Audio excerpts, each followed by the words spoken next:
You cannot get people to believe in your dream until you believe in it yourself. Stop asking people to invest in things where you have no investment. Nobody's going to put into your dream before you put in. You have to invest in what you dream for. I have never met anybody who became incredibly successful in any area of their life until they had suffered and sweated and sacrificed and kept their focus and fought through tears and trials and tests. And if you have a dream and you commit to it, it will come to pass. It was my dream. It was my goal. I don't expect you to believe in my dream like I believe in my dream. And the problem with some of y'all is you want somebody else to support your dream. It's yours. It's your dream. If you want it to happen, get your butt up and make it happen. If you want it to happen, rise and grind. If you don't have a dream, hang out with someone who does have a dream, because you'll get fat off the crumbs from their table. There's something about when you hang around other dreamers, you can get a dream, but some of you hang around a bunch of losers and you'll never be and do anything of significance. So get around people who have a dream, and then you'll begin to see what you can be and what you can do. Someone's opinion of you does not have to become your reality. When you have a dream, it doesn't often come at you screaming in your face, this is who you are, this is what you must be for the rest of your life. Sometimes a dream almost whispers. And I've always said to my kids, the hardest thing to listen to, your instincts, your human personal intuition, always whispers, it never shouts. Very hard to hear.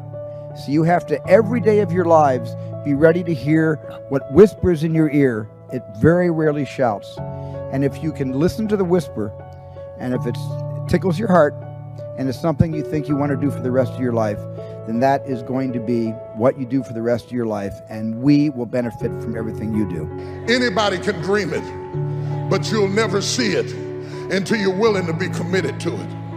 I was telling somebody the other day, we worked when we didn't have food. We worked when we didn't have lights. I was putting my whole check in the offering, all of it, trying to keep it going. When I finally got some staff, I went on the road preaching, and whatever I made on the road preaching, I brought it home to make the payroll of the staff. And sometimes I got them paid and couldn't pay me. Commitments. Looked like a fool. Didn't have any clothes. Suits was falling off me. Lining wore out my clothes. Couldn't send them to the cleaners. Had to wash my suit in the washing machine. They laughed at me. Looked like an old raggedy country preacher. I had holes in my shoes. I couldn't kneel down and pray, because if I knelt down to pray, they would see holes in my shoes. They laughed at me. They said that boy's lost his mind. He'll never be nothing. He stutters. He's got a lisp when he speaks. He'll never be a preacher. I don't care what you say. If you are committed to what you believe, you'll never, never, never bring down somebody who is committed.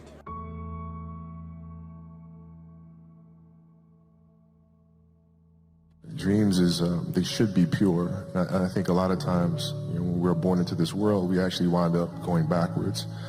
And it seems like the more we mature, the more responsible our dreams become. And the more governors we put on ourselves and our ability to dream and to reimagine. And it's always a fight for us parents and for you guys to make sure that your dreams always stay pure. And so it's not a matter of pushing beyond your limitations and expectations. It's really a matter of protecting your dreams, protecting your imagination. That's really the key. And when you do that, then the world just seems limitless. Go big or go home. It's so easy to think that if you play it safe, you won't scare yourself, you won't scare your friends or your family, you won't scare your investors when you go ask them for money. It's just not true. The world just doesn't work like that. The bigger you go, the more inspired you will be personally. And trust me, you will need to be inspired to get through the hard times that will hit you. The bigger you go, the more of a cause you can make it for the people who you're going to need to attract. So go big or go home. You must be committed to your dream. Whatever you have to do, this dream you got, whatever you want to do, will it be easy to just run out there and do it? No. Will it happen overnight? No. Will it be a struggle? Yes. Will there be times when you can't make ends meet? Yes, that's a part of it. Will there be times you won't know what to do? Yes, that's a part of it. That's called life. There are all kinds of challenges like that. See, when you accept yourself and you accept fear as a fact, that means that it's something that happens. It's something that you're going to experience, but it is not a force to hold you back. It doesn't have any special power other than that you give it. So you accept the fact that you are afraid, and then you move on anyhow.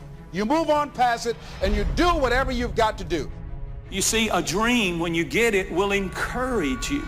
There's something about a dream that brings encouragement and joy to people's lives. It gives you excitement. It encourages you. The people who are depressed, the people who are discouraged are the people who don't have a dream. Because when you have a dream, it makes you get up in the morning. It makes you put your clothes on and go to work because you've got a dream, and a dream has the power to encourage you. No matter how disguised the urge, everybody wants to do something extraordinary. Everybody wants to be the hero of their story. And everybody has a dream, a vision of what's possible for them, despite the circumstances. I've discovered that some people can take a dream and turn it into an unbelievable reality, while others take that same thing, that dream, and turn it into an absolute failure. You see, it's easy to say, I have a dream. That's easy. You can say that when the enthusiasm is there. You can say that when your friends are still with you. You can say that when you have enough money in the bank. But I'm telling you, it's hard to say, I still have a dream. I still have a dream. Can't you say that after your phone stops ringing? Can't you say that after your friends turn on you? And after the people that you're doing it for stop believing in you? Can you stand up and say, I still have a dream? Dream chasing isn't for the serious, it's for the sincere. And the difference between being serious and being sincere is that serious people have a can-do attitude. But sincere people have a must-do attitude. That's how dreams become reality. They become a must. My children must survive. My life must change. My diet must improve. There's something about that attitude that's transformative. And sincere people understand it. They understand that your dreams can shape-shift on you. You thought your dream was setting you up for something over there. But no, it's dragging you over here into this.